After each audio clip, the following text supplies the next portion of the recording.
Esther sacó plaza con 24 años. Esther sacó plaza gracias a su programación. Esther, si desgranamos más su éxito, sacó plaza gracias a su hilo conductor. En el vídeo de hoy te va a explicar nuestra preparadora de primaria cómo llevó el hilo conductor del podcast y logró diferenciarse de todas sus competidoras. Te va a dar ejemplos prácticos para que optes a esa excelencia, en su caso 9,5, y que si eliges un hilo conductor que te sientas orgullosa de él. Antes de empezar con el vídeo, también te voy a dejar toda la información de nuestra preparación de oposiciones de educación primaria, por si te interesa. En el comentario fijado lo tienes. Y ahora sí, empezamos. En mi caso, cada situación de aprendizaje intentaba que tuviese un destinatario real, como por ejemplo uno de nuestros podcasts dedicados a Save the Children, a la asociación para trabajar esos derechos de la infancia. Y todo eso vinculando una temática social y también un ODS en concreto. Otro también lo dirigimos a la asociación Asing Down con motivo del Día Mundial del Síndrome de Down. Entonces trabajaba esa expresión oral y lingüística con un propósito social, como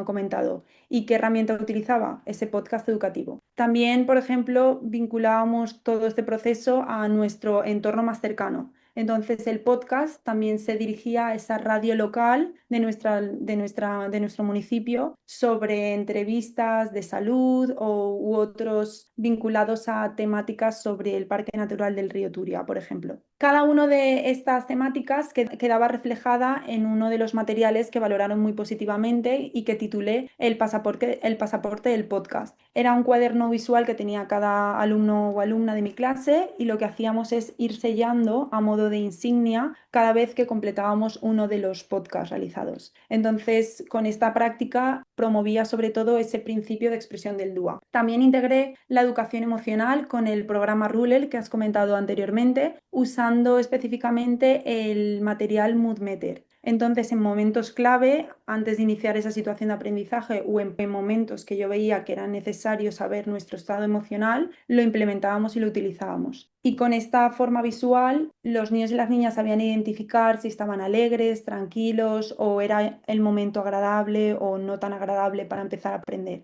Y con estas formas de trabajo vinculaba y potenciaba esa regulación emocional para estar preparados y podernos enfrentar a esas prácticas lingüísticas que planteamos en el aula. Vale, has destacado el hilo conductor, que es el podcast, has destacado también que de forma transversal llevaste el programa Ruler, pero podrías también 3 ideas potentes que piensas que también gustó y que el tribunal te compró. Otra de las ideas que impactaron en el tribunal fue el uso de la robótica educativa en mi programación. Vinculaba la gramática con ese pensamiento computacional, es decir, si tenía que trabajar en los sinónimos y los antónimos, planteaba un mantel con diferentes situaciones, entonces mi alumnado dirigía el pivot hacia la casilla correspondiente. De esta manera se interrelacionaba esa percepción espacial y los contenidos lingüísticos, interrelacionando también pues áreas de aprendizaje como son la lengua y matemáticas. Del mismo modo, llevé un cuaderno de tutoría emocional que recogía dinámicas que utilizábamos en ese viernes de tutoría y con estas prácticas también intentaba pues atacar a ese desarrollo socioemocional y también a esa gestión de aula para que mis alumnos fueran poco a poco siendo lo más competentes en ese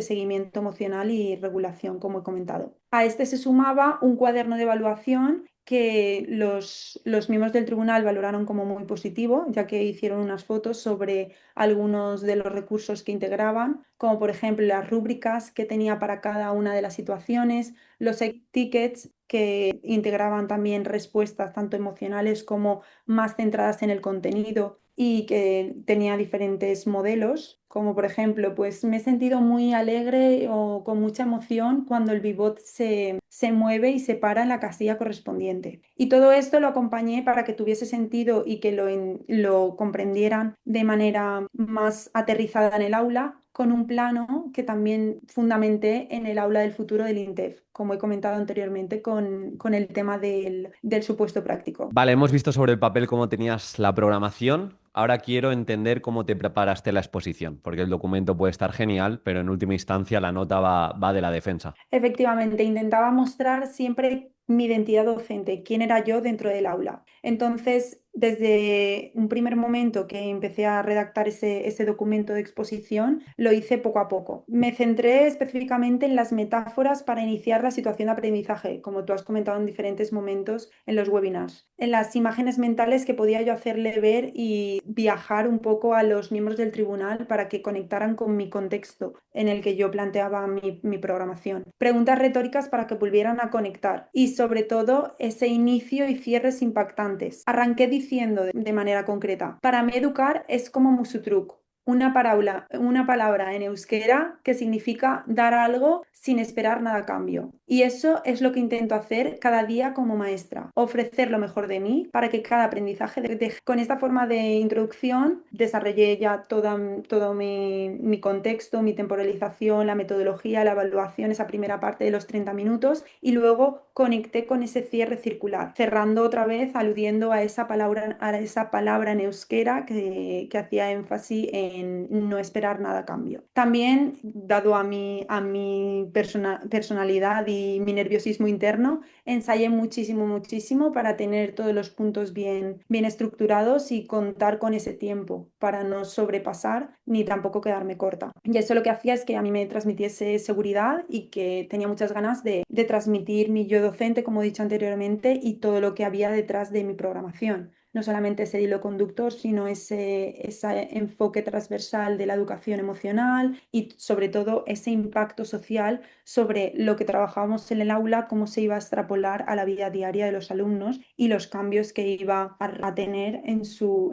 contexto más cercano. Estamos acabando ya, pero sí que te quiero preguntar, porque lo van a vivir los opositores y las opositoras que vayan a primaria o cualquier etapa y especialidad, esos momentos de bloqueo, esos momentos de falta de motivación, ahora al principio, si se ponen en verano o se ponen en septiembre, van a tener esa inercia positiva y es fácil estar motivado o a principios de año, pero llegan esos momentos en los que es el día de la marmota, te levantas todos los días igual, te falta claridad. Te quiero preguntar directamente por estos momentos. Tú cuando estabas bloqueada, cuando sentías que no tenías motivación, ¿qué hacías para seguir adelante? Cuando me bloqueaba, intentaba pensar en mi yo como maestra dentro del aula, eso que tanto me llena, estar con los niños, ver las dificultades, acompañarlos sobre todos, y pensaba que ese proceso valdría la pena. También me establecía objetivos a corto plazo, es decir, a final de la semana, qué recompensa podía tener si había cumplido con todas las tareas que debía marcar y tenía que entregar, por ejemplo, a mi preparador. Pues en ese caso me daba pequeñas recompensas y me ayudaban a completar esa semana, cerrando con esa actividad más de placer del fin de semana y ya retomar la siguiente. Y en cuanto a la falta de motivación, me apoyaba bastante en mi entorno, sobre todo en una amiga que también opositaba de inglés y nos dábamos pues ese impulso mutuo pensando en esa recompensa que he comentado anteriormente, que era obtener esa plaza a la primera.